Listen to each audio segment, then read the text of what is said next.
Hey, how's it going, everybody? It's your world champion here, and this week we're going to be talking about One Piece. And don't worry, it's not going to be a 7-hour marathon like the JoJo video was last week. That was a large undertaking that I needed to get done and released to you guys. So check it out. It'll be in the description below, all that stuff. But we're here to talk about this episode of One Piece called Fan Letter. This was a special that came out, I think from what I heard, it was about, like, it took inspiration from a novel, but really the anime's on its 25th anniversary, and I think that's why this came out, was to kind of celebrate that. And with the anime going on break for the next few months and re-releasing a new cut of Fishman Island, they wanted to start it off with a bang. And whoo boy did they start it off with a bang, because this episode was awesome.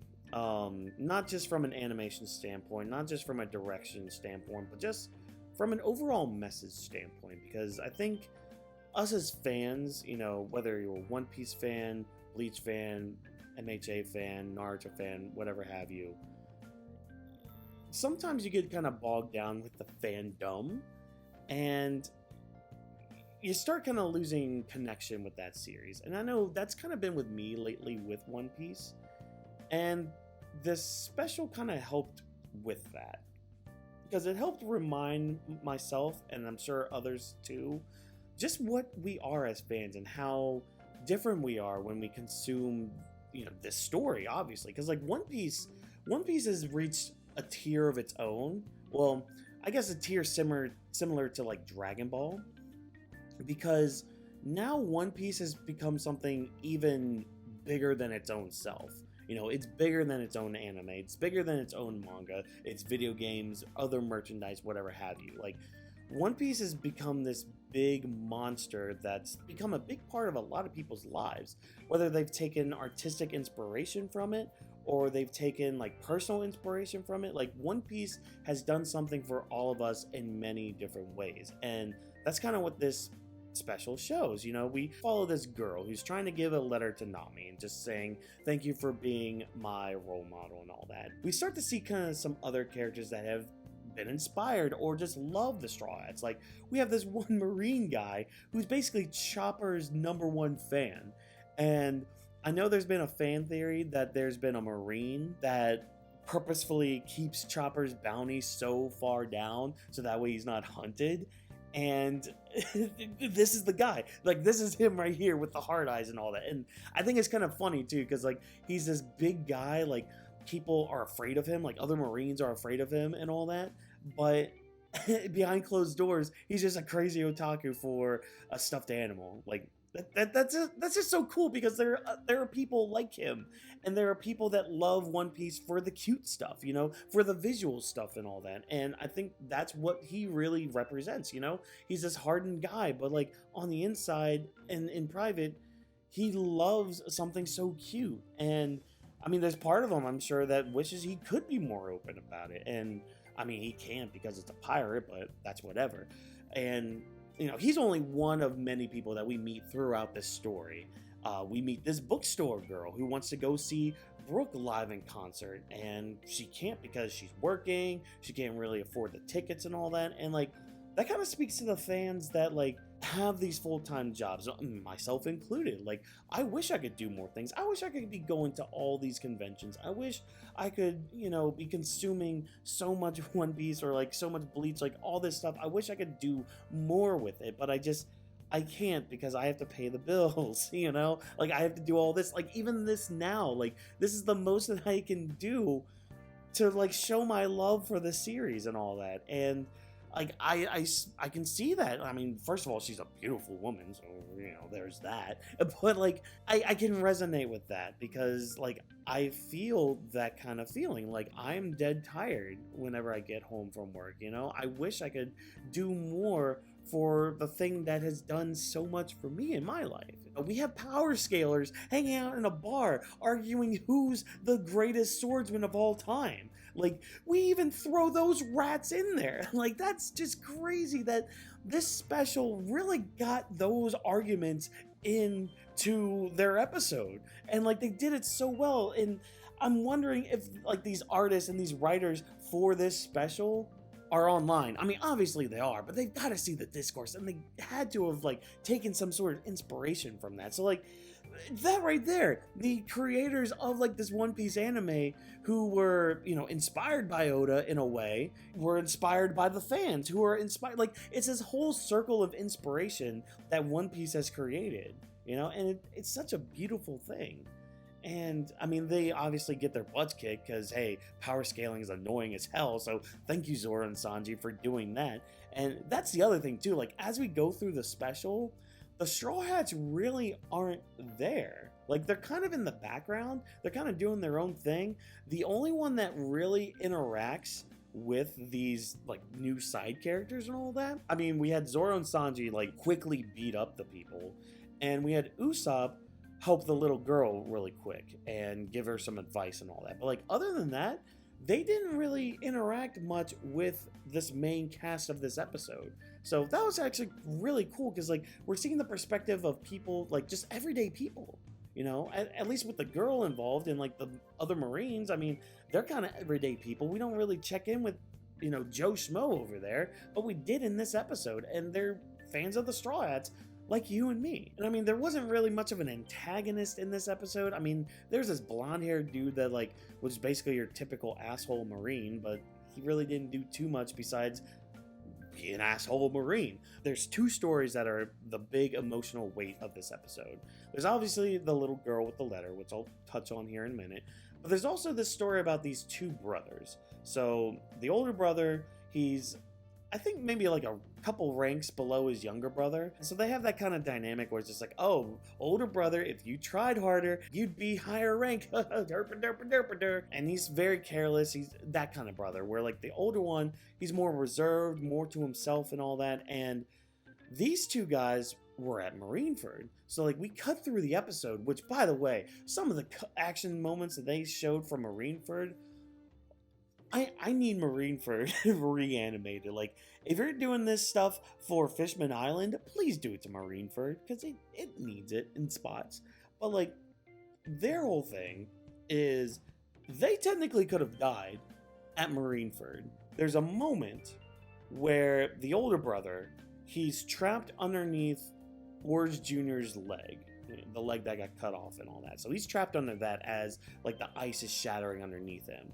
And his younger brother is also underneath like some rubble and all that, and he's about to die. And like we have this moment where like the older brother gets up from the leg and he's just kind of looking around, and you see like a couple, you know, Marines down feeling some sort of way, and his younger brother is trapped, and he's calling out to him. He's calling out to the older brother and all that, and the older brother, his leg is shit, and he looks to see his younger brother.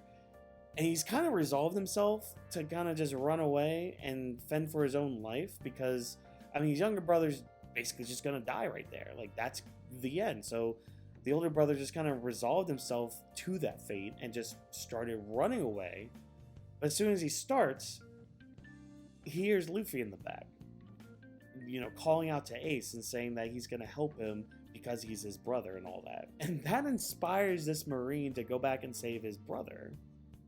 And it's inspired him so much that like 2 years later, he still looks up to Luffy, you know, at least in that aspect, being like, you know, I hope you're doing well. And then he like sees him running by, like after punching the pacifista, he's just like, all right, I'm glad to see you're doing okay. You know, you didn't disappear off the face of the earth. I don't know, man. It's just really good. It's just really good to see that like Luffy and like the other Straw Hats too, like their influence in the world of One Piece is more than just, oh, they're pirates that have bounties. Like there are people who took inspiration from it, and like this is where we get to the whole through line of this special, is this girl with her letter to Nami. So her big thing is she cracked the code basically of Luffy's 3D 2Y tattoo. So she figured out, okay, the Straw Hats are going to be meeting 2 years later here at Sabaody. I need to get this letter to Nami because it means so much to me. Like, this letter is my One Piece. Like, I need to get it to her so she knows what she did for me to inspire me.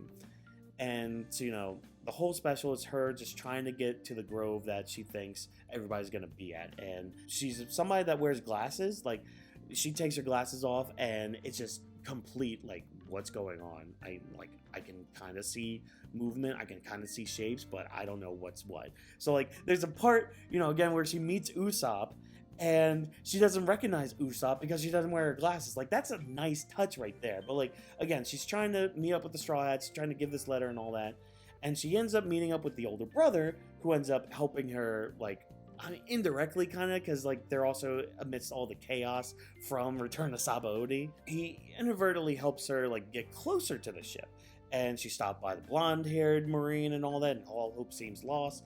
But she realizes, because like earlier in the special, her letter got mixed up with this key for like this special weapon that was going to take out the Straw Hats.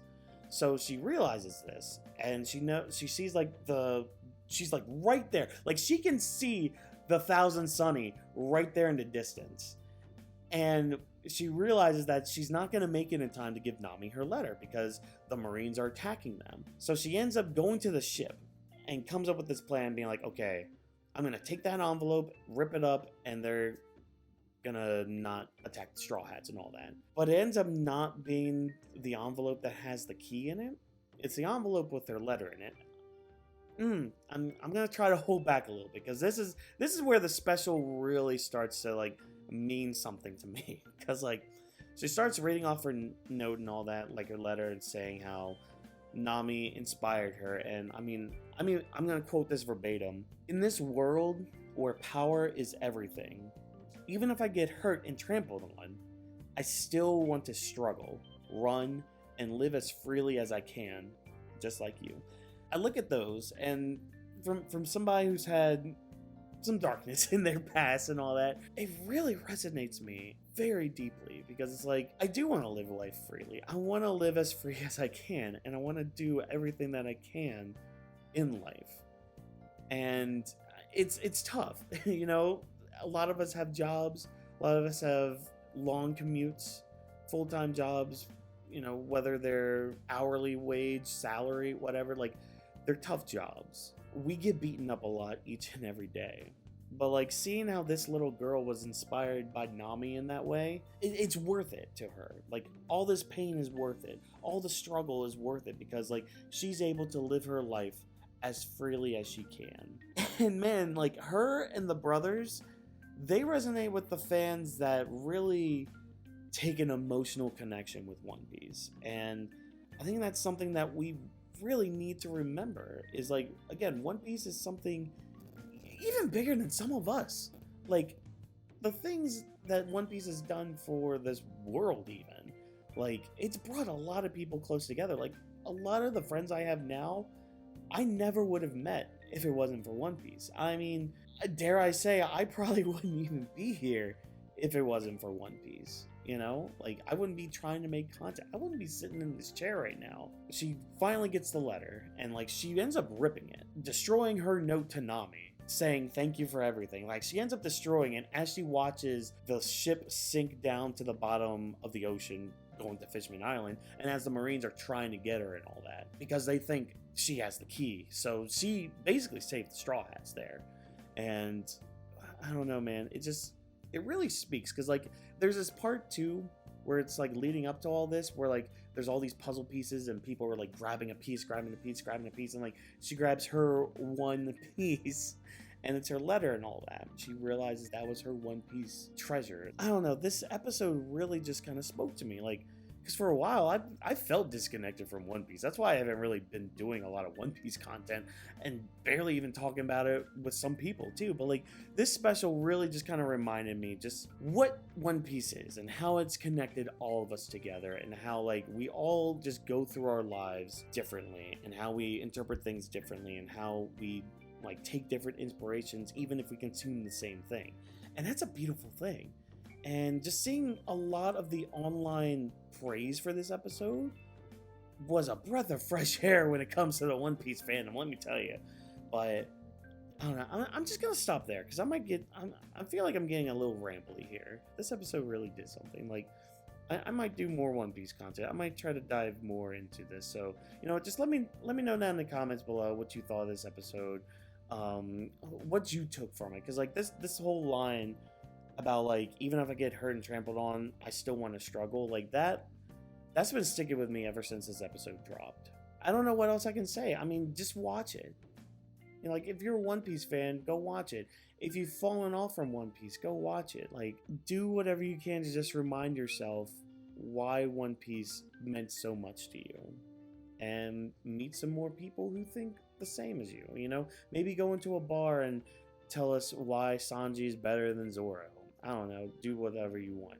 So yeah, let me know down in the comments below what you thought of this episode. Be sure to like the video if I entertained you in any way, shape, or form. Don't forget to subscribe to the channel so you don't miss any other discussion videos. I feel like this one just had me at a loss for words. You know, like, I tried to prepare for it, but it's just, how do you, like, rightfully say how you feel? Like, how do you do that without getting overly emotional about it? But whatever, that's besides the point. Like, comment, subscribe, do all that wonderful stuff. As always, people, I've been World Champion. I'll catch you guys in the next one. See ya. I don't need you, better